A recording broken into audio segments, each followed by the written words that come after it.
So I got asked this question: what is my opinion on the use of riding gear by motorcyclists in Singapore, or rather the lack thereof? Now, first things first, it's true. It's a fact that Singaporean riders mostly don't wear gear. I'm not going to go into the reasons why Singaporeans don't wear gear, or rather any Southeast Asian rider for the most part usually don't wear gear. I'm not going to go into that. Secondly, I'm going to say that personally my own opinion is that riding gear is good.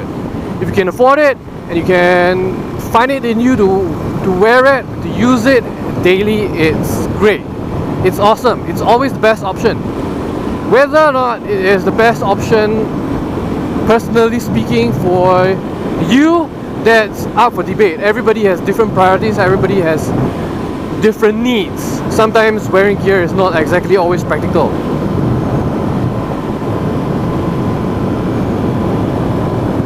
That said, for me, my opinion on the gear usage in Singapore, honestly, to me, I believe that we are all adults. As long as you hold a proper motorcycle license and you've been riding a motorcycle, you are already technically an adult.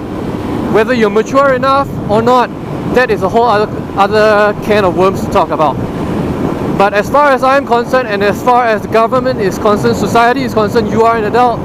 And I believe all of us as riders, we are perfectly capable of being responsible for our own decisions. And that's why when somebody asks me, what is your opinion on those people that wear gear or don't wear gear, I don't care. They are perfectly capable of being responsible for what happens to them if the worst happens to them. And I respect their decision. Just like how I expect people to respect my decision whenever I stood up to engage in slightly more rigorous riding, especially when I go off-road in the Mandai, in that area at Mandai. I fall a lot, so I definitely will, turn out looking like a Power Ranger, and some people laugh at me for that. But I find that they should really respect my decision to wear gear for those kind of activities. Then again, there are those, weekend warriors that wear their, really suit up to the nines in $2,000, $3,000 worth of gear, not even counting their motorcycles, just for a weekend jaunt on the track or in Malaysia or whatever, and they look at me and they wonder why am I not wearing gear. Like right now, the most I have on is my helmet, shoes, jeans, gloves. That's it. Because unless, especially for those like me, unless you want to be smelling like a pile of shit when you go to work every single day, then yeah, you can wear gear. But honestly, I work in an air-conditioned, or I work in a closed environment, and it's not exactly the best idea to go to work sweaty and smelling like shit.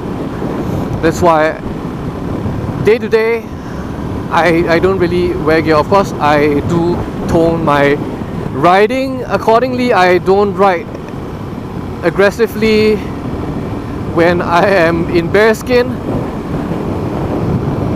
and so should you if you choose to ride without gear.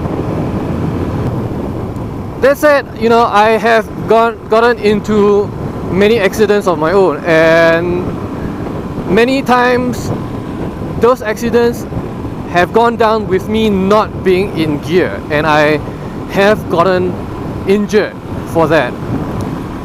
I've gotten a lot of scars on my body for going down without gear. And the most important thing is that while I definitely respect anybody's decision not to wear gear, the most important thing is that you should take responsibility for those injuries if things do happen. Never ever blame anybody but yourself for what happens, except if somebody hits you. But if you do go down and you get injured, it's nobody's fault but yours, and you should never blame anybody for that.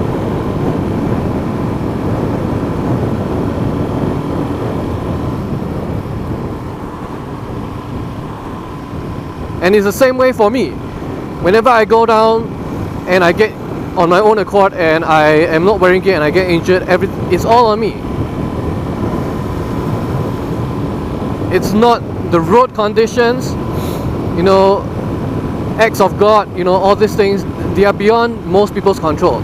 Okay, so at the end of the day, you can't blame all these things, road conditions, weather, for your injuries.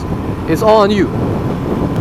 Also, while I may respect people's decision to not wear gear, I do of course still recommend, at very bare minimum, that you wear certain pieces of equipment.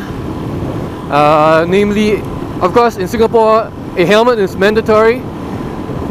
But if you are in a country where helmets are not the law, I still recommend that you do of course wear it. It does help, and honestly speaking, it is not uncomfortable in practically almost any situation. I'm in Singapore. It's hot, it's humid, and if it rains, it's muggy as hell, but I'm still wearing a full face helmet.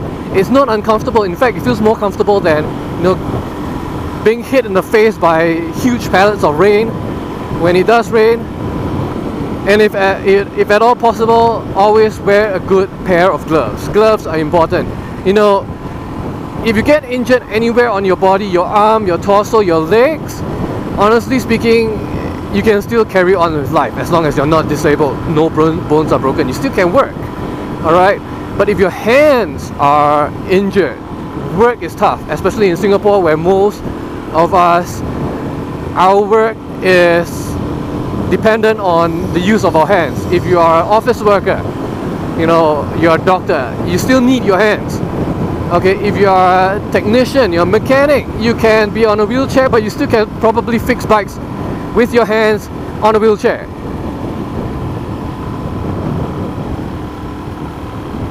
So gloves are a very important piece of equipment. The next thing is, of course, covered shoes. I used to go without covered shoes whenever it rains. I sometimes choose to go with sandals when it rains and then shoes any other time. But recently I've changed that decision because I did injure my foot a bit. I just stubbed my toe. It's just a small little like fingernail sized cut, you know, when I fell. So it's not a big deal, but it does change my decision a bit that wearing shoes are a very good thing. You don't have to buy boots. Boots aren't exactly necessary. You don't have to buy boots. But you know, covered shoes at the very least to help you prevent foot road rash when it goes down, you know, your skin coming off. It's a good thing to have even when it rains. If you cannot stand, you know, your feet getting soaked, then get boat shoes without socks. Those work as long as your feet are covered. So those are my top pieces of equipment that I believe you should be wearing at a minimum. If you would like to follow those recommendations, of course I respect your decision not to, but of course it is inexcusable for any of you that carry a pillion to not give your pillion the best gear possible. A jacket, you know, make sure they wear jeans, covered shoes, gloves, a proper helmet. You know, it sickens me every time when I see riders with gloves and a full face helmet, and when they carry their wives or their girlfriends, their loved ones, and their wives and girlfriends are on nothing but a stupid 3/4 helmet with no gloves and no jacket. It's really, you know, hypocritical and selfish when you are, you know, protecting yourself with the best gear possible, but you don't insist that your pillion, you know, dresses up the same way so that you can make sure they are, you know, protected for their sake and possibly for your sake as well. Of course, nowadays I don't really need to protect any pillion because I just plain refuse to take a pillion.